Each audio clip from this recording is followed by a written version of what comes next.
Everyone, thank you so much for joining us today for another MassMEDIC webinar. Today, we're talking about the role of digital medical technology in empowering patients to take control of their health. And I'm pleased to present this webinar today from Triple Ring Technologies. If you haven't met me, I'm Anna King, a marketing coordinator at MassMEDIC. And if you're not familiar with our organization, we're a membership-based trade association in the medical device industry. And we work to promote our ecosystem in New England through connection, education, events like this, advocacy, and awareness.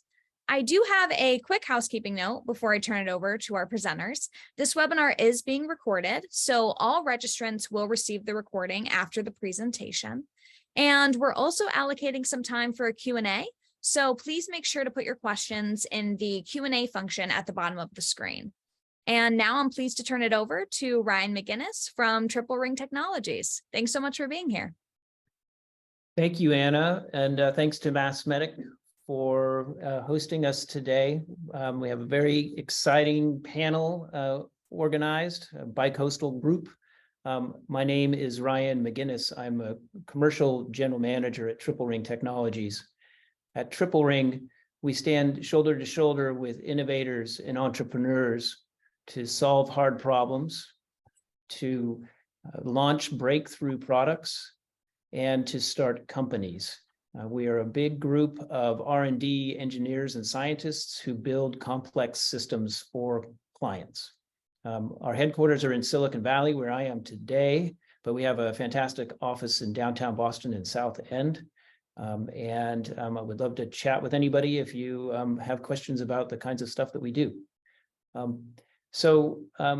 As I mentioned, I'm quite excited about this panel and this topic.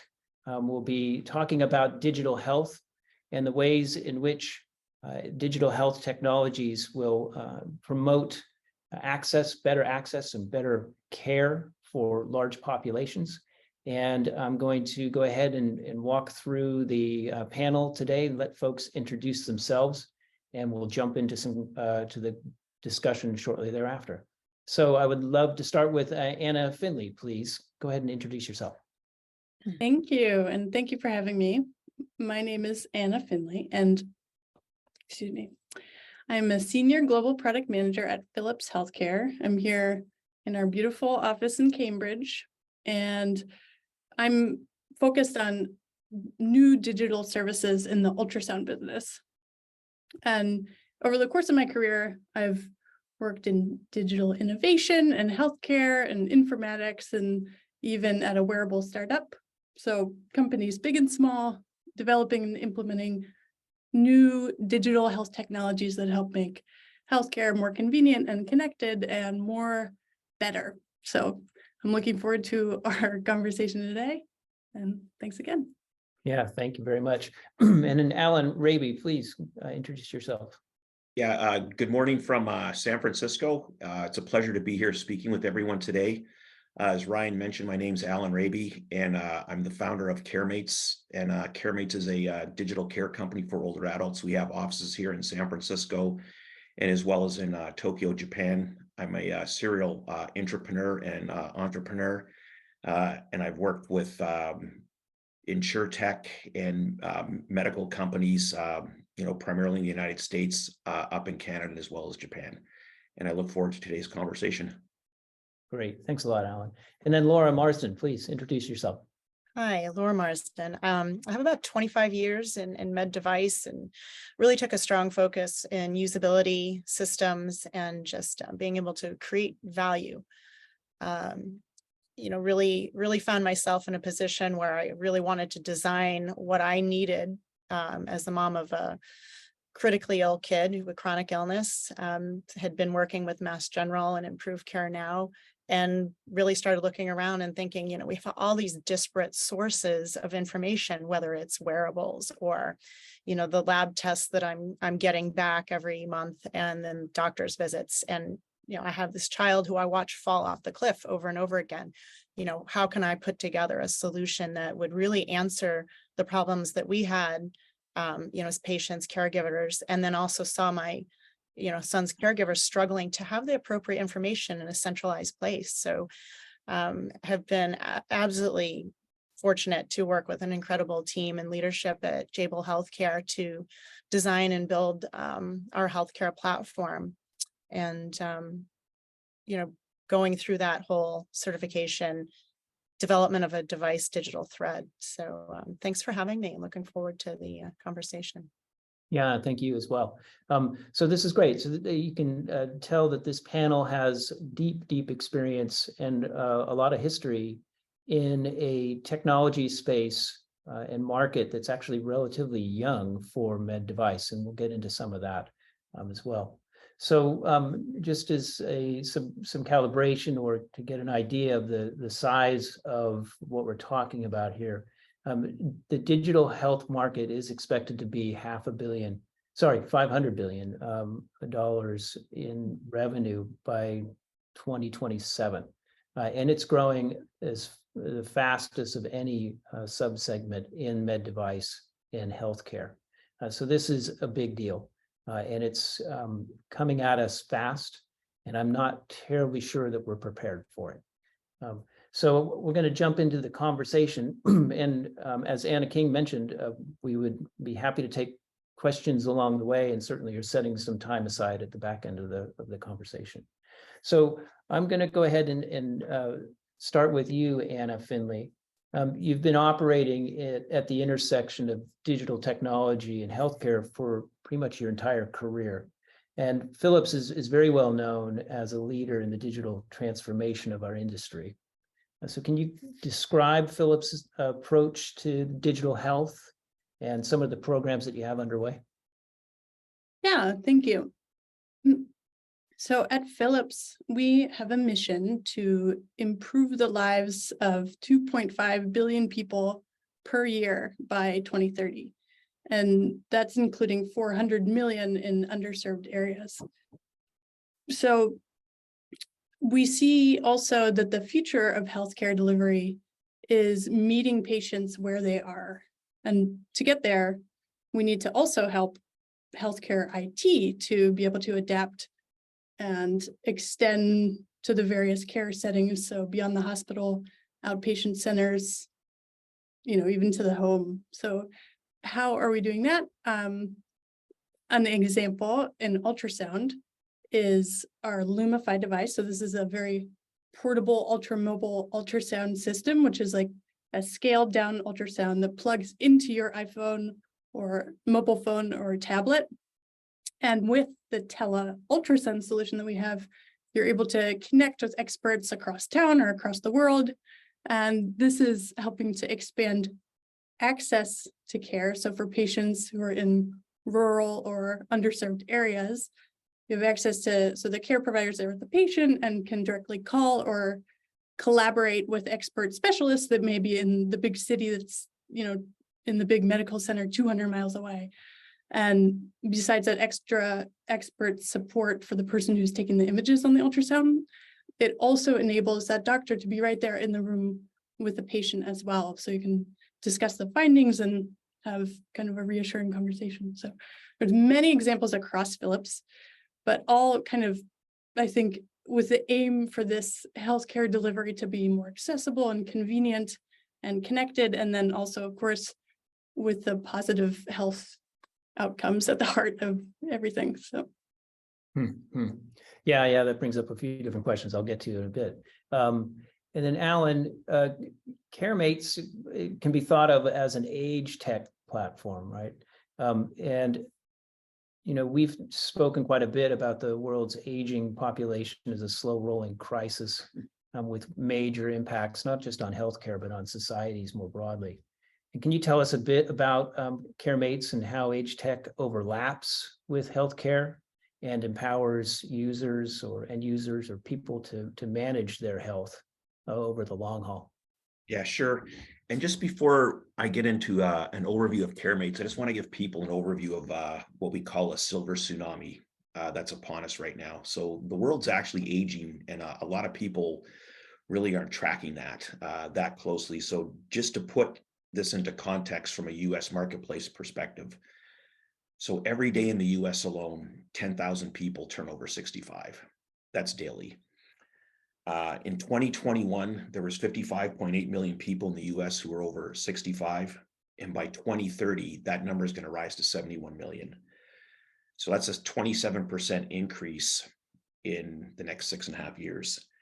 By 2030, which is roughly 7 years away, there's a need for 1.3 million jobs in home healthcare are required. So when you think about, when you do the math behind that, you take 1.3 million, you divide it by roughly 7 years. It's really impossible to create that many people for the market. But that just gives you an idea of what's happening in the US. Just one little quick data point. If you look at this globally, in China, their demographics went upside down last year. There's 167 million people over the age of 65 in China. So coming back to the United States, senior households, which are people age 65 and above, that is actually the fastest growing household segment in the United States. So it's growing about by 1 million a year right now. So when you look at this from a market perspective, what they call aging in place just for home-based healthcare in the United States in 2019, it is actually a $151 billion market. So it's a pretty big market. And we'll flip over and we'll just talk about Japan just for a data point. So the home care market in Japan is bigger than consumer electronics and automotive combined. So that gives you an idea of how big it is. Because you think about Toyota, Honda, Mazda, Sony, Panasonic, that home healthcare market's bigger than their two markets combined. So when we were looking at this silver tsunami that's upon us, there's only a couple ways to solve it. You bring more immigrants in who have a background in that, which is very hard to do when you start looking at the gap, or you start sharing resources and automating tasks. So what CareMates really is, it's a shared economy platform or a digital care platform for older adults. It consists of 5 main pillars. So companion care services. So if you need someone to pick you up and drop you off to the hospital, to come in and make meals for you, or to take you out and go walks, that's companion care. Lifestyle and wellness. So people want to remain healthy, so you can do different activities, exercise activities. Financial planning services. And then this is where you actually start seeing the crossover into the medtech world, is digital therapeutics and telehealth. So one of the first things we actually put onto our platform, we have video chat services. We've actually included as the base functionality. We could build telehealth on top of that. So what you'll see in COVID actually drove a lot of this home, is people would prefer to age in place. And then if they can actually get telehealth services in the comfort of their home, that's the way to go, as opposed to jumping into a car if they have mobility issues and driving off to a doctor and coming back. So when you actually take a look at, the services that I defined to people, the last 4, when you take a look at aging, people have different aging journeys. So when you start looking at, people in the US, they tend to retire at the age of 65. And then as they get older, their services are different, what they require. So we offer financial planning services, lifestyle and wellness, that tends to cater to younger demographics. And then as people get older, or they start running into challenges, then you start getting into things such as companion care. The telehealth will be there for anyone who actually needs it as well.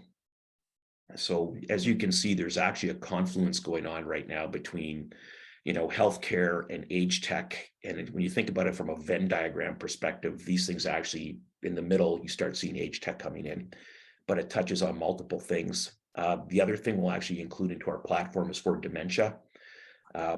There is unfortunately no cure for dementia right now. So once you actually succumb to that disease, you pass away. And it costs about $350,000 just to care for someone once they got dementia. So how do you start applying digital therapeutics to help prevent dementia and other diseases? Yeah. And fascinating. The holistic approach that we need to take, but then also the way digital enables that is really very cool. So Laura, JABIL occupies a very unique position in the med device and healthcare industries. And as a top tier contract manufacturer, can you give us your perspective on the evolution of digital healthcare and some of the exciting things that are going on at your group and in your team these days? Yeah, absolutely.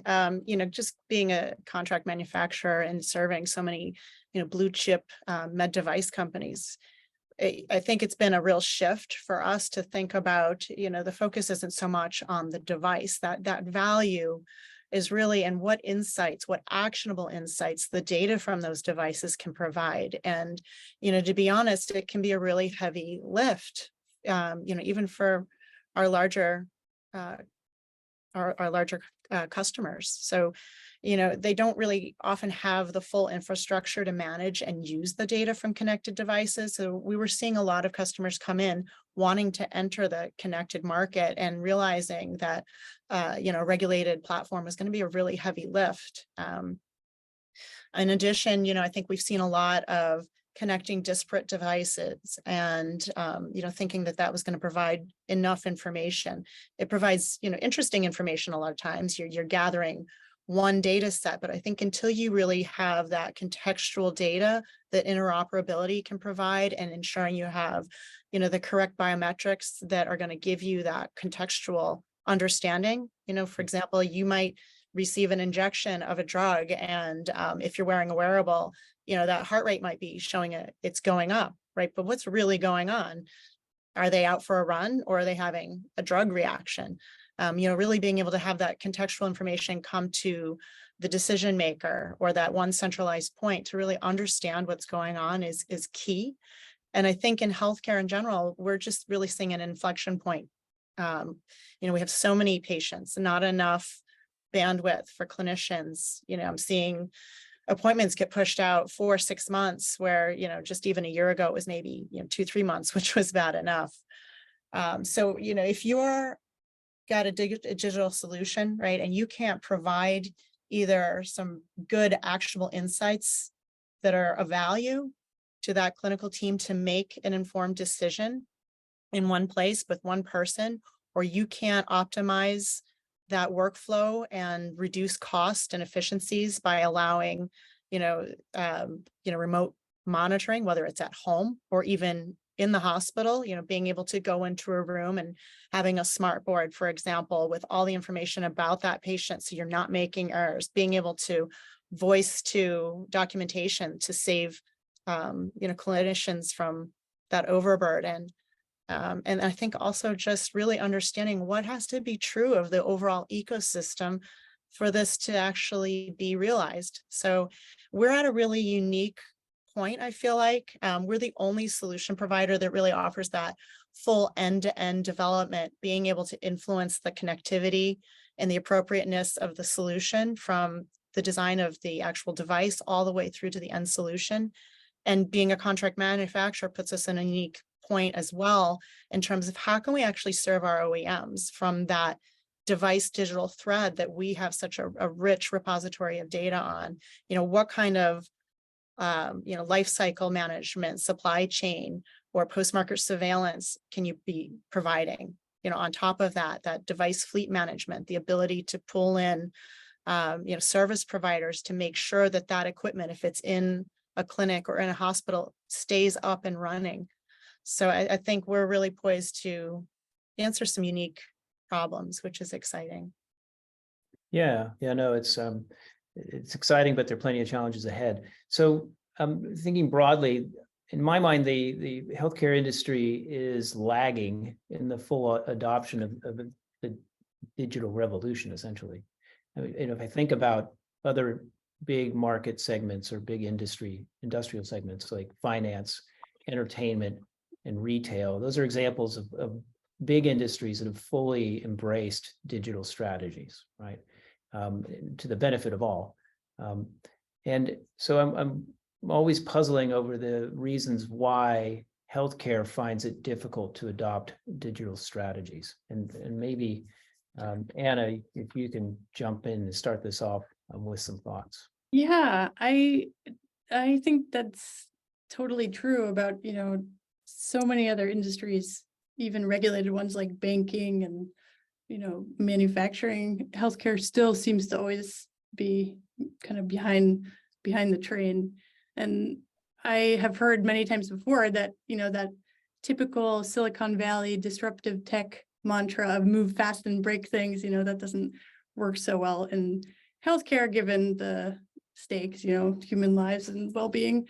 So it makes sense that we have a very conservative industry, but I think that not all of the inertia, let's say, are really about legitimate concerns of our patient safety. Some of them are, but also I think part of it is just the huge end-to-end complexity. I mean, also there's a lot of stakeholders involved, like the regulators and standards bodies and insurers and payers and even, medical schools. So we need rules to guide data ownership and stewardship, transparency. We have the GDPR and HIPAA, but kind of beyond that, I think there are uncharted territories like ChatGPT and other AI that's kind of uncharted territory, and people should be able to understand kind of what their data is being used for and be able to make choices about it. And doctors also, with these new digital therapeutics, people mentioned talking about, they need proof that these things really do improve outcomes, and they need treatment protocols on how to use them and get training. And then also the insurers and payers, they crucially need to be the ones who are providing reimbursement and payment for these things. And so that end-to-end picture working smoothly, I think until that happens, we're kind of delaying the big opportunities that we have, I think. And clearly, if people, the insurers is very beneficial for everyone in the whole world to be able to invest in prevention and proactive care. That really will benefit everybody in terms of both money and, of course, well-being and health. So Yeah, a lot of opportunity. Yeah. I mean, Alan, Anna had mentioned a few different things that you've had to face as an entrepreneur with CareMates. I mean, a lot of us put the blame for adoption or slow adoption on the regulatory environment. I don't know that that's the main reason or not. I mean, it's certainly a hurdle, but we understand it well. How has it been in your experience trying to push through a product like this? Yeah, let me talk about other things that are very relevant to this. Sure. One is actually facing us right now, and Anna mentioned this. So if you take a look at OpenAI, ChatGPT, that is backed by Microsoft primarily.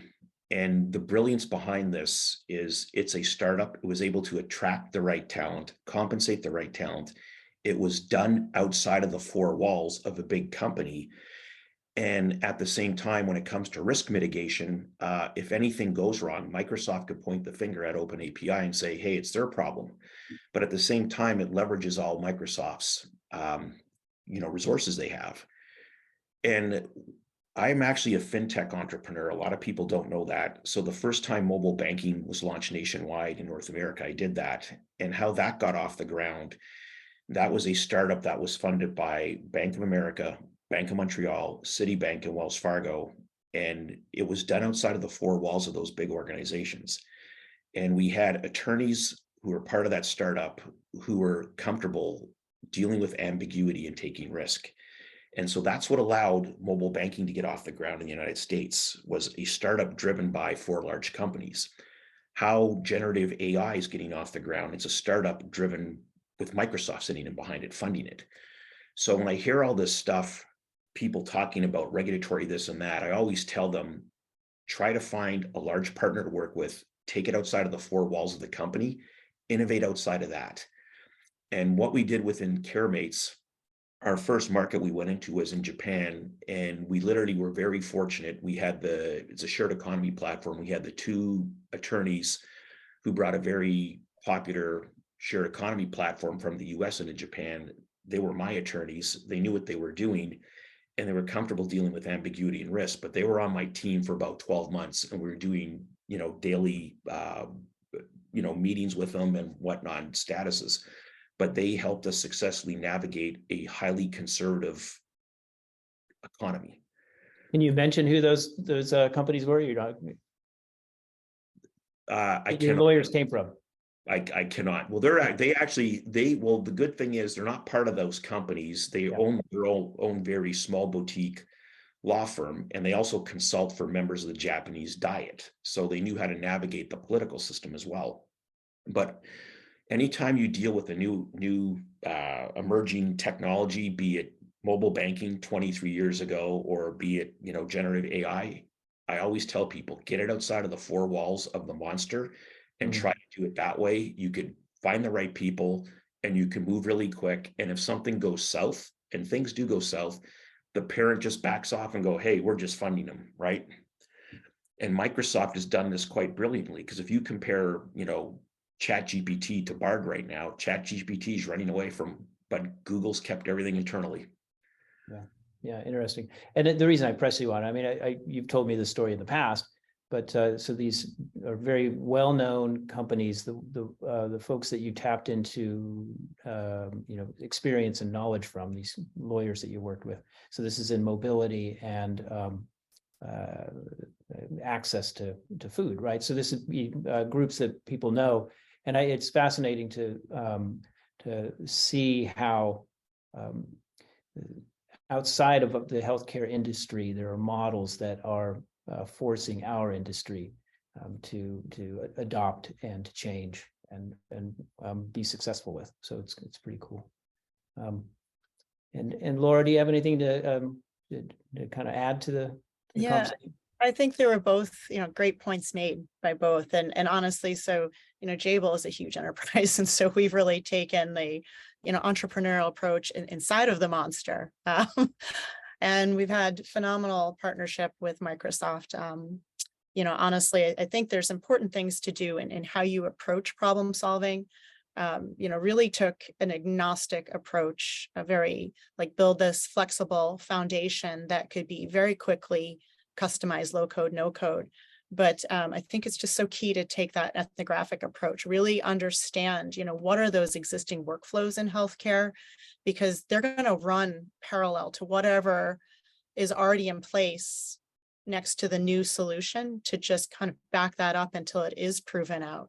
So if you don't want to be, changing that workflow on them, you need to make sure also, I see so many solutions come out that just provide more data. Unless you're providing an actionable insight instead of more data, that's going to be something that's not helpful. But what I am seeing a really big focus on, particularly with the entry of OpenAI, is the privacy and security. You're seeing it in things like just even, commercial goods like Roomba.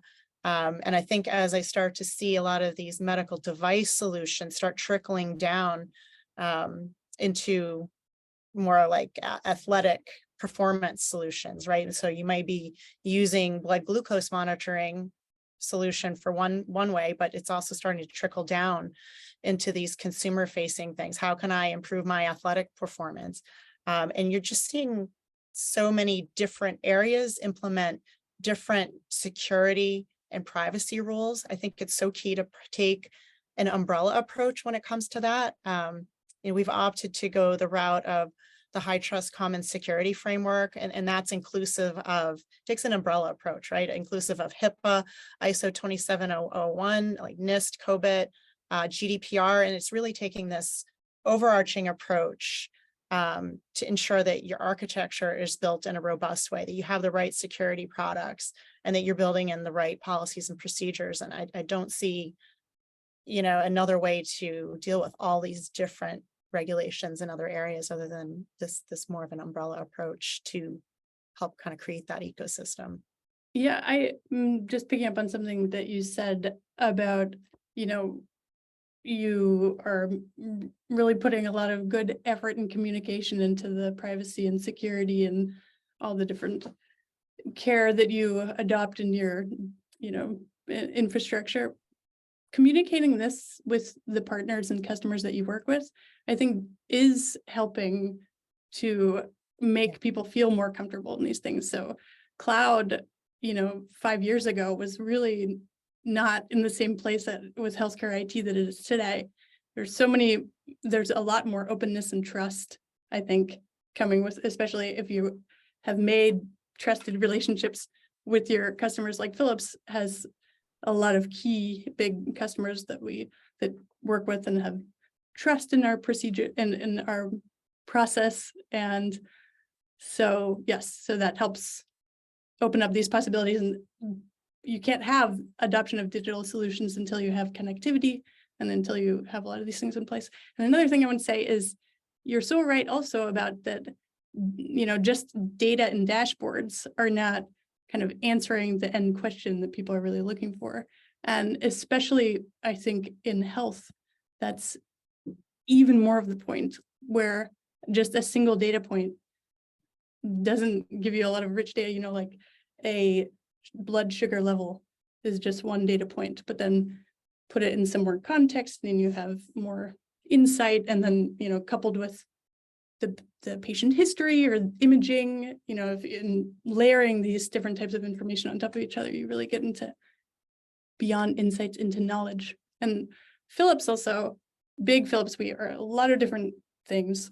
And we have kind of this, what's called Health Suite digital platform that helps do some of these things within Philips, connecting data from different care points, and helps enable interoperability across the hospital and help with those big challenges and problems of trying to actually get meaningful insights for like the integrated care, the proactive and precise insights that people need to make decisions. Yeah, no, I think, you know, making it more tangible, you know, really people, if it's something that is IT, right, or it's regulatory, if you're somebody who is, especially for somebody in med device, typically, right, very mechanical, very hands-on, what can I touch? So being able to put these in terms that are tangible and understandable, you know, really understanding how those things break down, I think helps significantly. I saw a lot of discussion in previous years with our larger blue chip companies, really trying to decide whether or not they wanted to own their own platform. And I'm starting to see, you know, you see the basic, a lot of like the orthopedic companies, right? You have a lot of building around robotic surgery or educating the patient or educating the surgeon, but there's a lot of gaps in between that can really add a lot of value. And I'm starting to see a lot of, you know, looking for entrepreneurial partnerships. And I think there's starting to become this understanding of, right, like if I want to have a phone, for example, like I don't need to own Verizon to operate it, right, to gain value from that. So, you know, being able to provide those resources for these larger companies, I think they're starting to realize they don't have to have this massive central, you know, data repository and platform. And if I may, I'm going to break in real quick. We've got some good questions already lined up. Please keep adding them to the Q&A window as they come to your mind, and we'll save some time at the back end. Yeah, can I add Yeah, a couple? please, Alan, go ahead. Yeah, so with respect to what Laura and Anna said, so the interesting thing is both of them mentioned the words trust multiple times. And when we were actually building out our platform from a services perspective, we had to look at this from trust as well. And so we started looking at what services can we originally offer up front that require a low degree of trust. They tended to be lifestyle and wellness activities, people taking yoga classes, stretching classes, and stuff like that, low level of trust. And as you go across the line of trust, you see when you start getting into companion care, when people are meeting with you face to face, they're going up for walks, has a higher degree of trust. The one thing we'll put onto our platform as well is actually hands-on care. That actually has the highest level of trust. So what I'd encourage people when you're, you know, looking at things like this, start out things that require a low level of trust, and from a product roadmap perspective, phase things in over time. So people are going like, yeah, I'm actually using CareMates. I got it. They're offering this now. I'm comfortable with it. I'll do it. The other thing is, Anna mentioned data. And the reality is, rightfully or wrongfully, we call people data scientists. And they just tend to produce data. And when you build stuff out, you need to look at an information architecture. It's just like, what is the outcome or the decision that people need to make to move forward? Because when you're just building dashboards that just have a bunch of stuff in it, it's stuff. And as executives, they look at this and they're going like, I don't want to know how the clock works. I'm asking you what time it is, right? And too many times, data scientists will tell you how the innards of a watch works. And when you're an executive, you don't want to know that stuff. You want to know what time it is. That's what you're after. And so that's what I always tell these guys I work with. I say, it's information architecture. Understand the inputs required to get to that outcome. And I think part of it is you got a lot of young, bright, really smart people coming out of university, but they haven't run lines of businesses or P&Ls, and they're just going like, well, this is pretty cool. But what they need to be doing is sitting down with, you know, people who are running stuff and saying, I'm putting this together. Do you really need this, or am I just putting this together? Those are two different. Yeah, it's as all of us have to face, right? And do well is that the patients and the caregivers are at the center of anything that you do. So yeah, I mean, let's riff on that as well, because it's critically important for making the right technologies or products and getting those products on the market and being successful. So any thoughts there? Yeah, Well, if you don't start with, the people who are using the products, you're not going to make products that they want to make. And so, I mean, that they want to use. You're the one making it, and they're the ones using it. So you go to the customer, you go to the patient, you really understand the context. I do think that Philips is lives it aims to be customer first, patient first, and I do think that we really do live up to that, of going out and really understanding deeply needs and context and the environment that those things are happening in. And that, I think. Well, Anna, so your team is putting, aims to put ultrasound technology into the home. That's complicated stuff. Actually, I will say that today, ultrasounds are not in most homes, although in the developing world, that is a little bit different, because most, let's say, births are not attended to by doctors, but indeed, actually, midwives in the home actually are where people are using our Lumify ultrasounds. That's true. But I do think in the US and in the Western world that someday ultrasound really will be in the home or in small devices. And I do think that technology at that time will, I don't think it's a limit of technology that artificial intelligence will be able to help guide, us to use the probe and to make images and even to do some sorts of interpretation. But we are not there yet for ultrasound, especially outside of the developing world. It really still is in a medical context. But other Philips offerings definitely have gone to home. So like remote patient monitoring, we have BioTel Care solution that helps and uses devices at home. And I'm not the most expert about those things, but actually I will say, just as a person, I have 3 kids, and in one of my children, I was pregnant during the pandemic, and a doctor, and you have to go to the doctor so many times for people who know who have been pregnant, especially if you're high risk, you have to go to the doctor all the time. And they had an idea like, oh, okay, why don't you, because some of the time it's not even for imaging, it's for just check your blood pressure and check other pieces of information like that. So they said, oh, let's write you a prescription for a blood pressure cuff, and we can do a remote session for that. And the experience of that was so not smooth. It was like a durable medical equipment provider had to call me on the telephone, and like I missed the call and back and forth. And I was like, this is ridiculous. I just bought one for myself. But that end-to-end experience flow really needs to be sorted out a little better. And, again, just that's a thing about how we're not there yet, but I do really believe that we will be there eventually. And, the ultrasound of the future that your doctor prescribes and rates, sticks it in a bag and you get it, you use it during your pregnancy, and then you throw it back in the bag and get it picked up, and that data can be transmitted, but that's not on our commercial roadmap, not something I'm promising, but I do see that happening in the future for sure. But there's so many drivers that are pushing us in that direction, right? You think about, we talked a little bit about, or maybe it was Laura who mentioned it, caregiver burnout, staff shortages, high costs, difficulty getting in a pandemic. It's hard to get to the clinic and that kind of thing. And so these are all reasons that we need to be thinking hard about this kind of thing, and that patients are taking their healthcare into their own hands and managing their healthcare if they're going to get well. And so digital strategies should facilitate that, or that's my hope anyway, that this is the one of the pillars that we're going to be building off of to allow patients to control their health and well-being more so than they do today. Laura, you seem like you have some comments.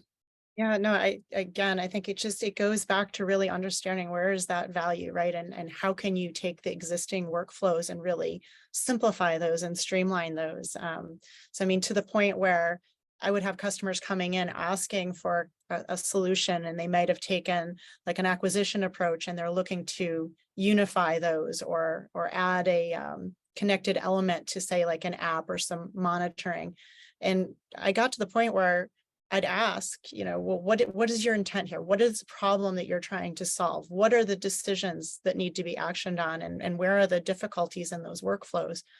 And it really came down to requiring, I mean, it got to the point where I required my team and actually my customers to undergo a short series of stakeholder interviews with C-suite development, really understanding, what did they need from a business perspective? Did they understand the value that they were providing?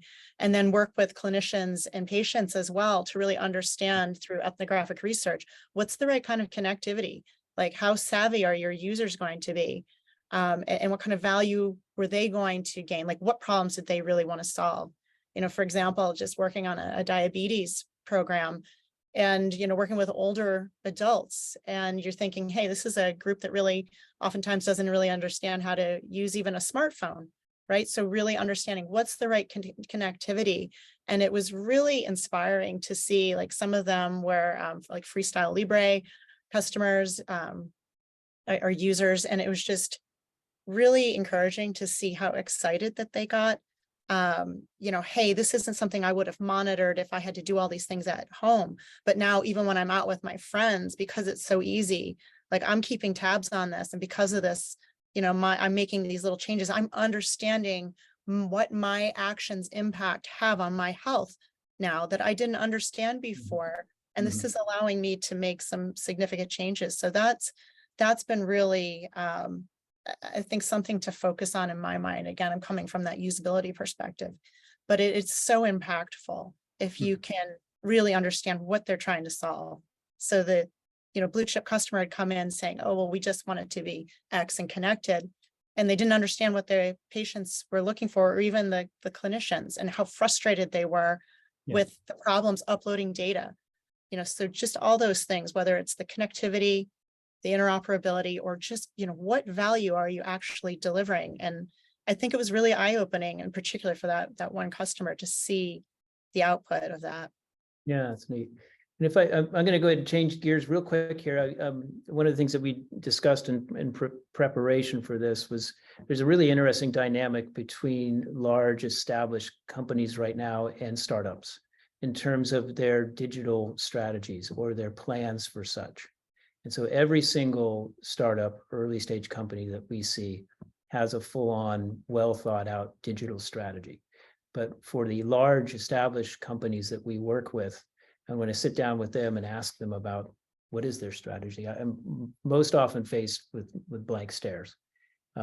Everything that's on market for a lot of these companies, there is no strategy for digital. And anything that's three years from the factory or from the market is already too late to implement something on. And so then it's, these big companies are looking 3 or 5 years out, and they don't really have much of a concept of it. So I've got two folks here, one from a very large company, Philips, and one from an early stage company, CareMates. Maybe talk a little bit about that dynamic and the hope that innovative companies may be one of the solutions that we have to this big problem. Yeah, I don't know if you want to go first. Well, I'll just say that I think, building on what we said before about, really meeting people where they are, Philips has a proud history of innovation. We're 130 years old. And I think we've really every employee has come away with the idea that you must innovate to be. The real world is that it is digital and getting more and more digital, and people want these experiences that they have already in how they buy and how they, travel and how they work and how they play. And so they want that from healthcare too. So I think it's just kind of a survival thing. But also, I was going to say also another element really of that innovation focus is that we do, if you look really closely at Philips, there are a lot of small startups that have been acquired and are now part of our businesses too. So I think that kind of can also help, splice in some agility to the big conglomerates. So those two things I just want to sneak in there first. It's interesting because when you look at it, innovation, you can look at it what they call Horizon 1, Horizon 2, Horizon 3. And when you get into Horizon 3, it's very disruptive innovation. Horizon 1 tends to be incremental. And the reality is when you work in a big company, a lot of them tend to focus on Horizon 1 innovation. And why is that? Is because they have a lot of customers, they're making a lot of money, and they have these focus groups with these customers. And these customers come in and say, hey, this is a problem for me. And they go like, we'll fix that problem for you. And they'll get incremental revenue off it. But when you're a startup like us, we looked at this whole thing and we got like a clean white slate. It's like, how are you going to completely reinvent this? And so we can get into H3 innovation. It's just like we could take all these technologies, we could use open APIs, we could build a very different technology stack, and you could do it quickly. And so we're not encumbered by a business model. And if you're publicly traded, I mean, rightfully or wrongfully, the CFO's being on top of the CEO and saying, hey, you got to meet these numbers. If you're spending this kind of money here, you're not going to do it. Focus on this stuff. And that's just the nature of the beast. Why, let's go back and talk about open API. I mean, their numbers came out recently. They're burning through a lot of money right now. I mean, if Microsoft was doing that on a, quarterly earnings call, I mean, the CEO, someone would put up their hand and go like, hey, you just burned through $100 billion. What are you doing, right? When you're a startup, you can go out and you can raise that money. You don't have, regular earnings calls to deal with all that stuff. So there's, you could do this, Horizon 3 innovation. I mean, you look at, Uber, Airbnb, Lyft, all the other stuff that, you've seen come out of here. They didn't have the business model of the taxi companies. They didn't have the business model of the hospitality industry. It's like, we're going to reinvent this. And then part of it was like, well, who's going to, go into someone's house? And, people are just going like, hey, look, I'm on vacation. My house is empty. I can make some cash on the side. I'm going to rent it out. Right. Yeah. It's a different way of looking at problems and thinking about things. So yeah, you made me think of, you go to customers and they're asking for a faster horse. They're not asking about a car. Yeah, well, but I mean, OpenAI is a good indication of that. And you look at the difference between Tesla and Toyota right now. I mean, Tesla did 100% focus on EV. Toyota had hybrid, right? And, you look at where the EV market's going now, there's different car companies in there running this thing, right? So they weren't encumbered by traditional, business models, a bunch of infrastructure and stuff like that. So. Yeah, fascinating. Well, I'm keeping an eye on time here. I want to get at least one question or so from the audience. And Mark has a couple of questions, good ones around something we haven't quite touched on too much, is payers and the insurance industry. And maybe this goes to you, Alan, with your experience in building a business model around getting someone to pay for it. Yeah, it's interesting. I'll talk both about Japan and the US. So if you take a look at long-term care insurance in Japan for olderly adults, it's 100% government funded. And so the first question I got, well, who's going to pay for this? Who's going to pay for this? When it started coming to companion care. So there's always this hypothesis out there that no one would pay for this. So when we actually started doing pilots, we found out that there's enough people willing to pay for this because they didn't want to deal with the rigmarole of getting reimbursed and everything. So that's piece number one. Interestingly enough, when you go into the US, so in Japan, when you actually get care, you go see a care manager. This person will put together a plan, give you points. That really doesn't exist in the US. But what we found out by doing market research in the state of California, in certain neighborhoods down in LA and in San Francisco, there's people who are affluent enough who are willing to pay $130 an hour to have someone put together a care plan for their parents. So we came across that, and there's people, when you start poking around, running businesses who are putting together care plans for older adults. So at the same time, with some of the work we're doing within the States, it's like, well, you need to go into the traditional payers and get reimbursed from it because it goes back to who pays. So you just got to figure out how to segment your market. That's part of it, is understanding what's going to what's going to move you quick. And when you're dealing with an individual, that's going to move you quick. If they have money, they're going to pay for it. Once you start dealing with a large insurance company, your sales cycle is 6 months plus. So you just need to be prepared to deal with 6, 12, 18-month sales cycles if you get in a move. Yeah. Oh, Go ahead, Anna, please. yeah, I just want to say that also, though, thinking about getting payers to move and for biotelcare, remote patient monitoring, since 2018, Centers for Medicare and Medicaid Services have been providing some reimbursement for remote patient monitoring service. And I've heard, again, I'm not like the expert, but these policies are expanding over time to offer a little more flexibility, a little more coverage. And I think the way is kind of like Philips has done with not just remote monitoring, but everything, is you provide regulatory bodies with compelling clinical data, not just about patient safety, of course, about patient safety, but also about meaningful, measurable patient outcomes, so, and then these policies can evolve and then, of course, influence coverage and payment models for everybody else. So, Well, I mean, looking at it from the other, go ahead, sorry. now looking at it from the other side too, I mean, so we do have these codes that have been released, right? And they provide opportunity to really be able to monetize some of the, gaps that they're saying right now. They don't, like if you look at, for example, post-surgical monitoring, you used to be able to leave the hospital and somebody would call and follow up, and then you could have somebody come to the home and provide some care if that was needed. If you look at the resource shortage right now, there's so many gaps in being able to do that patient monitoring, and a lack of ability to really make any money. So you're starting to see this tipping point in healthcare where, again, there's not enough income and there's so many patients. So one of the solutions to be able to provide and monetize off of those codes that exist for monitoring outside of the home or therapeutics outside of the home, that if you're not providing that solution in a way that connects with the payers, and they're really, the gatekeeper along with healthcare, you're enabling them to, actually make money and provide value that they haven't been able to because of those resource gaps. So, looking at from that side as well, making sure you're designing for those codes. Yeah, I think the other thing, you'll probably start seeing this in the US, and Japan's demographics went upside down about 12 years ago, right? So they're at the forefront of this whole thing. It's prevalent in Japan now. All the big insurance companies offer dementia care insurance, right? Dementia insurance, nursing care insurance, which we got the equivalent of long-term care over here. But as the population ages in the US, insurance companies are going to sit back and they're like, wow, we got to do something about this, right? So you go back in Japan like 9 years ago, you wouldn't see dementia insurance. All the big life insurance companies over there carry it now. They all carry nursing care insurance. The market forced them to go that way. The demographics did. So, yeah. All right. Well, so again, mindful of time, I wanted to wrap up with give people a couple of minutes to get to their next Zoom meetings.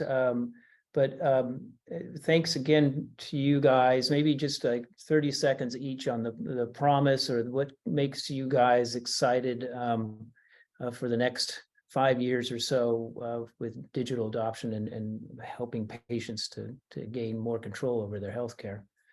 Starting with you, Laura. I mean, honestly, I think it's just exciting to be able to move from a device endpoint just giving you some information, or the focus you used to see in diagnostics, right? Of how do we properly balance this machine and calibrate that. And there was all this mournfulness of like, oh, people aren't as skilled at doing this anymore. But the reality is it's not so much about, running the device or running the machine. It's what kind of information are we being able to take away to really move the needle, whether it's for patients or, even with a device, right? How can I help you innovate that next level? Have customers come in and say, oh, can you take this data and put it somewhere that I can give it to my data scientist later? And I said, well, why don't we provide you a dashboard that you can really understand the historic use, and then your R&D group can actually use that to innovate. So that to me is really exciting, to be able to just make things more accessible, I think, and see that ability to affect change. Yeah, fun. Anna?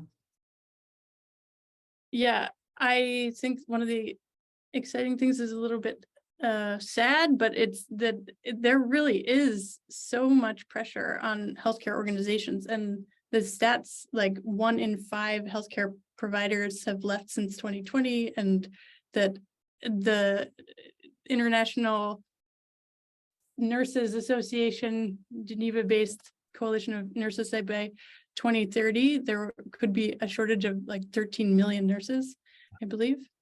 And so even though, like Laura said, okay, you know, I think AI and having a lot of like very wonderful insights about meaning and all these things are super, super, super important, but the people really do make a difference too. I don't think that we're going to be able to have excellent patient experience and care when we have staff shortages like we're seeing today. But I do think that AI also can help in there with like being able to do kind of more of the insane administrative manual tasks that people have to do, and kind of automating and speeding up parts of the exams and things. So I think there's a lot of opportunity. That's where I'm excited about. Yeah, exactly. With any, really will with any happen. great crisis, there's plenty of opportunities. And Alan, what are your final thoughts? Yeah, I mean, you know, every day people grow a day older. So, I mean, you know, what our mission is to make sure people could remain healthy, happy, and, you know, age with dignity. So we're going to, you know, reimagine how people age. That's what we're here to do. So. Super. Well, thank you to all three of you. Anna King, I'll send it back to you. Thanks for everybody in the audience and for my panel. This was a fascinating conversation. I hope it was fruitful for everyone else too. So Anna, please. Wonderful. All right. Well, thank you all so much for joining us today. And thank you to our panelists and the Triple Ring Technologies team for such a valuable presentation. We cannot put on great and educational content like this without your support. So thank you. And to learn more about MassMEDIC and our events coming up, check us out on social media or visit our website at massmedic.com. But thank you, everyone, and have a wonderful day. Yeah. Have a great day from California. Take care. Right. Yep, Bye, bye. everyone.